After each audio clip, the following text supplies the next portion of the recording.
প্রিয় শিক্ষার্থীরা, আজকে আমি তোমাদেরকে দেখাবো ট্রান্সফরমেশন সেন্টেন্স সম্পর্কে। দেখো, প্রথমটা আছে only Allah can help us. এখানে দেখো অনলির পরিবর্তে তোমাদেরকে ব্যবহার করতে হবে নান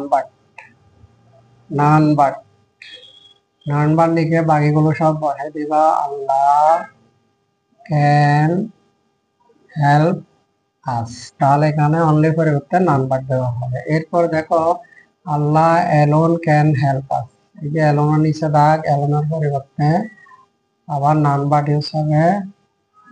none but Allah can help us. এরপরে দেখো হি ইজ অনলি 10, অনলির পরিবর্তে আমরা যেহেতু এখানে সংখ্যা বোঝাচ্ছে, অনলির পরিবর্তে আমরা ইউজ করবো। দেখো he is not more than, not more then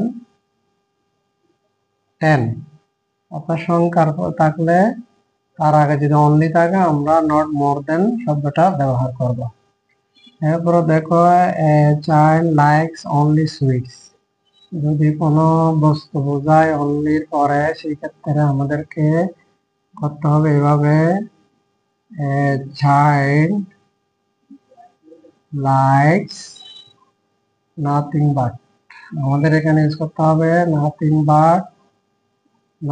but sweets, অর্থাৎ নাথিং বাট আসবে এই ক্ষেত্রে অনলি পরিবর্তে যদি বস্তু বোঝায়।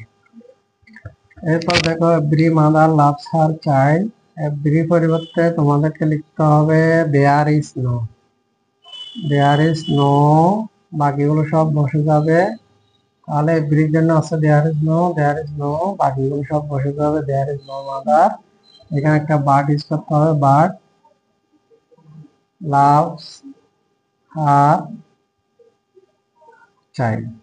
এরপরে দেখো বুথ এবং এন্ড থাকলে সেক্ষেত্রে আমরা কিভাবে করব, not only Karim but also Rahim are good friends. এরপরে লাস্ট হচ্ছে, তাহলে এখানে আমরা বুথ এবং এন্ডের পরিবর্তে নট অনলি এবং বাট অলসো ইউজ করবো।